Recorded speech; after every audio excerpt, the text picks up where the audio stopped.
Continuons dans notre page 99 au premier côté de la page. Et là, la Gemara revient sur une phrase qui était dans la Mishnah, qui était « Celui qui ose dire que la Torah n'est pas du ciel ». Alors, les Chachamim viennent expliquer cela. Tanu Rabbanan, les Chachamim nous enseignent « Ki dvar Adonai bazar mitzvato hefar, akaret tikaret ». C'est un passouk qui dit « Les paroles de Dieu ont été rabaissées, humiliées ». Et il a inversé les mitzvot. Et là, il dit quelque chose de terrible. Le mot akaret tikaret, ça veut dire qu'il va être, finalement, son âme va être couplée. Il aura, une fois qu'il meurt, ce monsieur, son âme disparaît. Donc c'est sûr qu'il n'y a pas d'Olam Haba pour lui, il n'y a plus rien. Et la Gemara nous dit de quoi s'agit-il. Celui qui dit la Torah n'est pas du ciel. Bien ce qu'il va Hashem Baza, c'est Apikoros. Ça veut dire Apikoros, c'est quelqu'un. Hein. Il faut le savoir que celui qui fait du mépris sur tout ce qui concerne Dieu est appelé Apikoros. Et je voudrais le dire encore une fois. Celui qui méprise un représentant de Dieu est un Apikoros. Celui qui ose mal parler sur des rabbanim est un Apikoros. On peut avoir des différentes opinions. On peut être en désaccord dans une halakha avec un rav et penser différemment, mais dans le respect et sans jamais mal parler de lui. Et ça, c'est quelque chose de terrible. Il ne faut jamais, jamais, jamais, je vous l'ai déjà dit dans un de mes cours, se permettre de mal parler d'un des rabbanim reconnus, même si on peut avoir une opinion différente, mais sans jamais pour autant se permettre de rabaisser qui que ce soit. Donc il dit que, de qui s'agit-il quand on dit qu'il a Dvar Hashem Baza, c'est Bisayon, c'est faire honte aux paroles de Dieu, et qui est Apikoros. En fait, c'est celui qui se moque des paroles de la Torah ou des rabbanim qui la représentent. Ensuite, on nous parle Hamegale Panim Batorah Sheloka Halacha.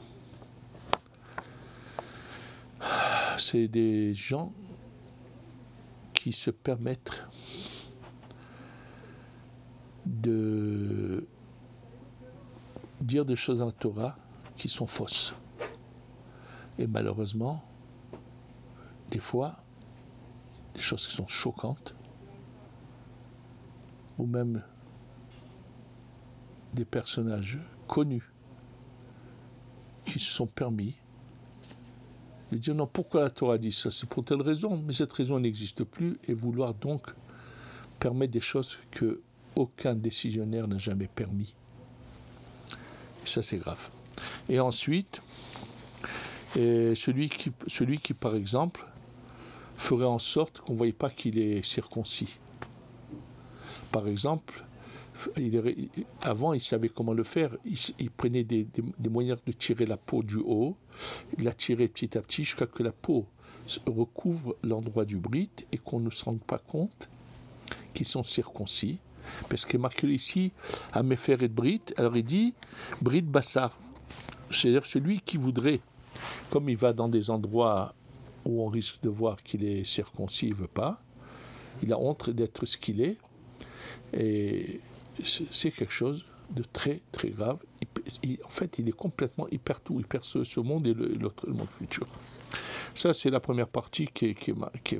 Comment on peut l'interpréter? Est-ce que ça veut dire cacher son judaïsme oui. de façon plus moderne? Oui, peut-être en termes plus modernes, ce serait cacher son judaïsme, pas vouloir reconnaître qu'il est juif, vraiment se détacher de cela.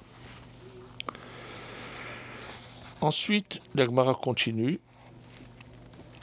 De là, la Gemara nous dit, on apprend que de cela, Rabbi Elazar Moda'i Omer, Amechalel et hakodashim vamvaze et hamoadot.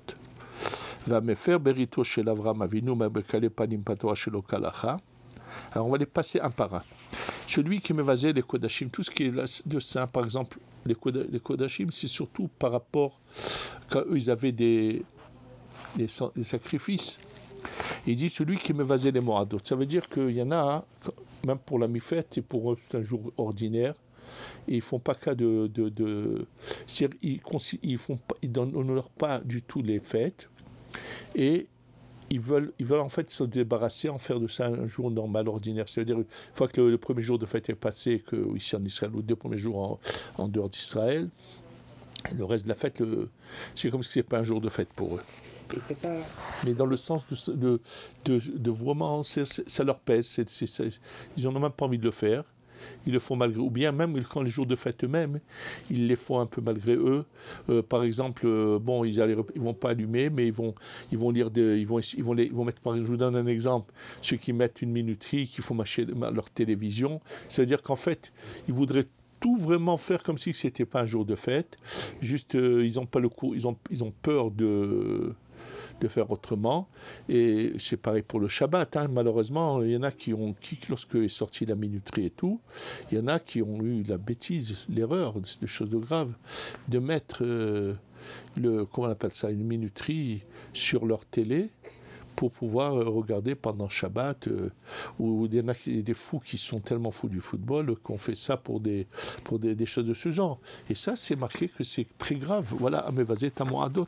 Est-ce que ce passage, ça fait pas, je vois dans un sens tout à fait différent, oui, par rapport entre la querelle qu'il y avait entre le royaume du Judée et le royaume d'Israël, où on a vu qu'au royaume d'Israël, finalement, pour des raisons politiques, ils ont changé certaines fêtes ou les lieux de culte. Non, etc. ça c'était déjà plus, c'était pas dans le sens de faire honte aux fêtes. Eux, ce qu'ils voulaient, c'est d'essayer d'imposer leurs opinions. Donc, ils voulaient se démarquer des autres. C'est autre chose. Mais là, c'est quelqu'un que ça le barbe de faire les choses. C'est-à-dire, il a peur de transgresser le Shabbat parce qu'il a peur qu'il lui arrive quelque chose. Il a peur de transgresser les fêtes, mais il les rend finalement des jours ordinaires par sa conduite. Et ensuite, je vous l'ai déjà dit, celui qui va déformer l'interprétation de la Torah, qui va vraiment inventer des choses qui ne sont pas marquées, avec tout simplement les adapter à ses idées à lui, c'est quelque chose de très très très grave. Et ça s'est passé dans l'histoire malheureusement. Et surtout, quelque chose qu'il faut retenir qui est là. Va malbin pene havero barabim. Ne jamais être osé, ne jamais faire honte à quelqu'un en public. Regardez ce qui est marqué ensuite. Tout cela, même s'ils ont fait la Torah et ils vous ont fait de bonnes actions, ils n'auront pas d'accès au Olam Haba. Rappelez-vous qu'il ne faut jamais se permettre de faire honte à qui que ce soit. Faites très, très, très, très attention à cela. Apprenez à vous taire et ne pas faire honte à qui que ce soit. Et même si on est rave dans une communauté, on ne doit jamais se permettre de remettre quelqu'un en place en public et ni venir lui faire des remontrances en public. On ne fait honte à personne. Je parle de ça. Même dans ce cas-là, je dis faire attention. Mais toutes les formes dans lesquelles on peut faire honte à quelqu'un, il faut faire très, très, très, très attention de ne jamais offenser quelqu'un. Si c'est même après avoir fait des mitzvot, c'est sans espoir, parce que c'est la nature humaine, on ne se rend même pas compte des fois. Oui, mais c'est très grave, c'est des fautes graves. Donc personne n'a droit au Gan Eden. Si. Selon ce texte. Non, pourquoi tout celui qui fait attention dans la vie, vous savez, je vais vous dire, celui qui s'est habitué à ne pas être osé, c'est instinctivement qui ne se permettra pas de répondre à quelqu'un ou de faire honte à quelqu'un. Il saura se taire et ne pas réagir. Il y a beaucoup de gens qui ne sont pas ni des grands ennemis, c'est inné en eux, cette bonne conduite, ce qu'on appelle bochet panim, d'être humble et de l'humilité, qui n'auront jamais le courage. Il ne faut pas être osé dans la vie. Il faut le savoir, ne pas être osé. Très important, comprenez ? Je vous dire, moi, j'ai eu raison de dire aussi bien à mes élèves qu'à mes enfants, je préfère qu'on me prenne pour un pigeon, mais que je ne fasse jamais du mal à qui que ce soit. On dit, ici en hébreu, en Israël, on dit être un frayeur. Je préfère, mais... Et alors? Croyez-moi que c'est la bonne manière d'agir. Et c'est de nouveau, on nous dit encore, de nouveau, on nous dit, encore une fois, c'est marqué la même chose. Celui qui dit qu'il n'a pas Torah mina Shamaïm, même celui qui dit que toute la Torah, mais pas, à part un pasouk, il faut faire. D'ailleurs, sachez que sur les derniers mots de la Torah, où c'est marqué Vayamot Sham Moshe, Moshe est mort, là, je me dit comment Moshe a pu écrire ça s'il est mort. Et il y en a qui ont pensé que c'était Yehoshua. Et si vous voyez ce que le Orach Haïm HaKadosh a comme argument contre eux, mais comment ils ont pu penser à une chose pareille? Et je vous dis tout de suite, Baruch Hashem, dans mon livre Kol Dodi, mon premier livre sur les Parashiot, je ramène de là le Gaon de Vilna et le Baal Shem Tov, qui, sous d'autres formes, disent les deux la même chose. Les lettres étaient présentes.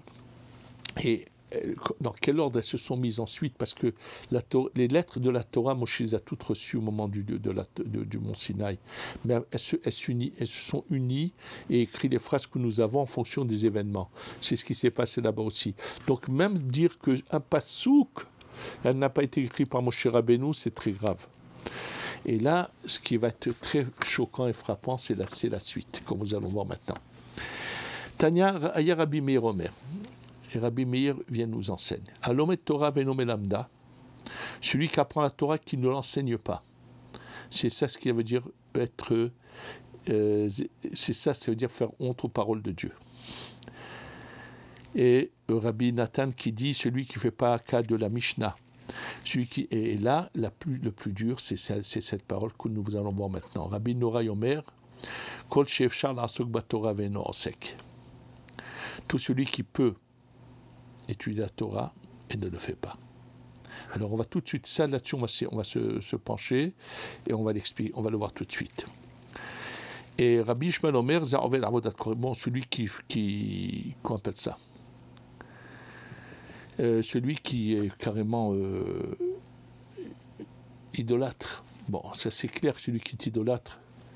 Rappelons-nous Lustigé, qui est ce malheureux qui a carrément tout ce qui est marqué là. Malheureusement, il a voulu la bonne planque après la guerre. Et bien que souvent il disait des bêtises, quand il se retrouvait en présence du rabbin Citruc, j'ai des échos de ce qu'il lui disait. Quand il se retrouvait chez le président François Mitterrand, il disait « je suis un juif quand même ». Bon, malheureusement. Mais en tous les cas, ça c'est celui qui fait de l'idolâtrie. Et il dit, celui qui dit même sur une des paroles de Moshe Rabbeinu, qu'il il est en désaccord, bon, c'est la catastrophe. Là, je voudrais maintenant me pencher sur ce qui est marqué, celui qui peut étudier la Torah, qui ne l'étudie pas. Apparemment, c'est quelque chose de terrible. Alors, pour bien comprendre cela, je vais vous lire deux textes dans la Gemara qui ont l'air de se contredire. La Gemara dans Masechet Berachot, page 35, au deuxième côté de la page. Tanu Rabbanan nous enseigne. C'est marqué dans la paracha du Kriyat Shema, Ve'asafta deganecha. Ça veut dire que lorsque Dieu dit « Je vais vous donner ma bénédiction et vos champs seront remplis », tu iras ramasser ta récolte. Alors, la question que s'est posée Rabbi Ishmael, bon, Dieu nous donne sa bracha. Celui qui est fainéant, qui ne veut pas aller ramasser sa récolte, tant pis pour lui. Pourquoi la Torah a-t-elle besoin de mentionner ces termes? Tu vas aller ramasser ta récolte. Ve'asafta deganecha, c'est pas seulement ta récolte, tiroshra ton vin, tes vignes, yitzarecha ton huile d'olive. Qu'est-ce qu'il veut nous dire? Alors là, Rabbi Ishmael explique la chose suivante. Il dit, étant donné que c'est marqué dans la Torah, Lo yamush sefer Torah zemipicha, tu dois constamment étudier sans interruption. Est-ce que c'est possible que c'est tel quel, Ça veut dire que même que tes champs sont pleins, non, tu t'arrêtes pas d'étudier, et tant pis. C'est pour ça que la Torah te dit non. Quand au moment de la récolte, tu fermes ton livre, tu vas récolter. Haneg bahem minag derech eretz. Ça c'est Rabbi Ishmael. Rabbi Shimon Yochai n'est pas d'accord. Il dit non. Il dit si on va passer son temps à les cultiver, hein, qu'est-ce qui va rester de la Torah? Il dit celui qui fait bien les choses, eh ben, son travail sera fait par les autres. Bon, et à la fin, Abaye dit beaucoup ont fait comme Rabbi Ishmael ont réussi, et comme Rabbi Shimon Yochai, pas beaucoup. Il y en a qui ont réussi, une minorité, mais pas la majorité. Donc on a deux opinions, comment il faut se conduire dans la vie. Et là, on va avoir une grande surprise quand je vais vous lire un autre passage qui se trouve dans Ta'anit, page 21, au premier côté de la page. Il y a deux rabbanim qui sont des amis. Un s'appelle Ilfa et l'autre s'appelle Rabbi Yochanan. Et eux passaient leur temps à étudier la Torah et ils sont arrivés à la misère. Pas pauvres, ils sont arrivés à la misère. Ça veut dire que si les gens leur amenaient pas un peu à manger, ils sont arrivés à un degré de misère qui était devenu insupportable. Ils ont décidé qu'il fallait qu'ils aillent faire quelque chose pour gagner leur vie. Alors, bien sûr, ils étaient apparemment dans une petite ville où il n'y avait aucun emploi pour eux.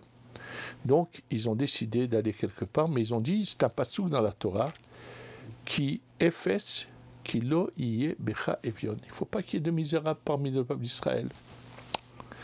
Donc, ils ont pris un petit sandwich pour la route, ils sont allés. Au milieu de la route, il faisait chaud, ils s'assoient derrière un mur qu'ils ont trouvé d'une ancienne bâtisse, et ils se mettent à manger leur pain. Et Rabbi Yochanan qui entend derrière lui la voix des anges. Qu'est-ce qui se dit? Qu'est-ce qu'ils font les anges? Un qui dit à l'autre, viens, on jette sur eux ce mur et on les tue. Pourquoi? Ils ont laissé tomber ce qui est la vie éternelle, c'est-à-dire l'étude de la Torah pour venir s'occuper, pour aller chercher un gagne-pain qui est la vie de tous les jours. Et alors l'autre lui dit non, ne leur fais pas ça, il y en a un qui, son mazal, il est bon. Alors Rabbi Yochanan dit, as-tu entendu quelque chose? Il lui dit non. Alors il dit, si lui n'a pas entendu et moi j'ai entendu, c'est que ça me concerne. Et donc Rabbi Yochanan dit à Ilfa, tu sais quoi? Moi j'ai envie d'appliquer un autre passouk. C'est obligatoire qu'il y ait des misérables sur la terre. Quand Rabbi Yochanan revient dans sa ville, ça faisait quelques heures qu'il avait marché, le Rav de la ville vient de mourir, on cherche Ilfa, on ne le trouve pas, pour le mettre Rav de la ville, et qui on prend à la place? Rabbi Yochanan. Et Rashi dit sur place que c'était comme le Kohen Gadol. Lorsqu'on prenait un Kohen, il devenait Kohen Gadol, tous les autres Kohenim lui donnaient de l'argent, l'enrichissaient. Donc c'est ce qu'ils ont fait pour pas qu'ensuite on puisse l'acheter, lui donner des pots de vin, du shochad. Donc on enrichissait le Rav, et voilà que finalement, Rabbi Yochanan. La question est toute simple. Ils ont décidé de faire comme Rabbi Ishmael. Pour ça, il faut les tuer. Il y a deux opinions. Ils ont voulu faire comme Rabbi Ishmael. Et bien, la réponse se trouve dans ce texte que je vous ai lu de la Gemara précédemment. Et pour mieux le comprendre, je voudrais vous raconter l'histoire de Rabbi Yitzhak El-Hanan de Kouvna. Rabbi Yitzhak El-Hanan de Kouvna, dans sa génération, en Europe, c'était le décisionnaire de toute l'Europe. Tous les grands problèmes de halakha étaient envoyés à cet érudit sans pareil. Et dans la préface d'un de ses livres, il raconte comment il est devenu ce qu'il est devenu. Et la première fois que moi je l'ai entendu, la vie de Rabbi Yitzhak El-Hanan de Kouvna, c'était quand j'étais encore au collège de Marseille et était venu d'Eretzrel, le père des grands rabbinim qui s'appellent Mordechai Ezrachi, Rav Yitzhak Ezrachi, des grands rabbinim très connus. Leur père, Zichrono Livracha, était venu, c'est lui que j'avais entendu. Et après, j'ai eu la confirmation que dans un des livres, dans sa préface, l'histoire est racontée dans les détails dans un de ses livres. L'histoire est la suivante. Il raconte que lorsqu'il était jeune, son père l'a fait étudier, bien sûr, et puis arrivé à un certain âge, son père voulait qu'il se mette qu'à la Torah. Il allait étudier, puis hop, il s'endormait sur sa Gemara. Alors au lieu de s'endormir sur la Gemara, il revenait à la maison, il a dit à son père, papa, moi, je pense que c'est pas bien pour moi de continuer constamment. J'étudie un peu, mais je voudrais aller travailler. Il lui a dit, mais mon fils, regarde quelle tête tu as, papa, je m'endors. Il lui donnait il le renforçait, il lui parlait, et il continuait. Après, je ne sais pas combien de temps, ça se faisait la même chose.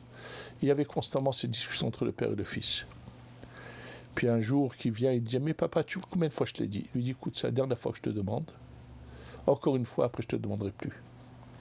Apparemment, je ne sais pas ce qu'il a fait son père, mais c'était un si grand sadique qu'il s'est passé ce que je vais vous dire tout de suite. Donc, il retourne au Beth Midrash, comme son père lui demande, il se met à étudier, et hop, il s'endort sur sa Gemara. Et quand il s'endort, il se voit dans la vie comme il aurait désiré lui l'être.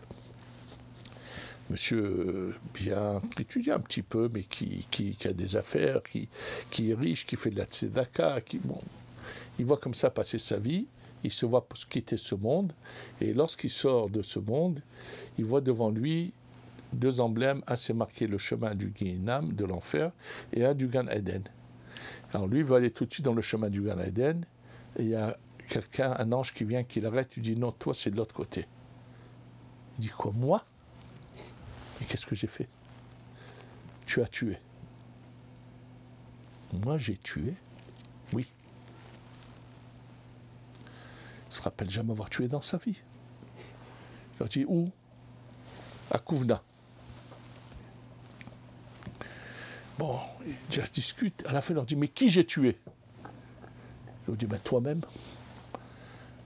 Tu crois que tu as eu un tel cerveau, une telle âme pour être un gentil monsieur qui gagne de l'argent et qui fait de la tzedaka, mais toi tu aurais dû être un grand érudit.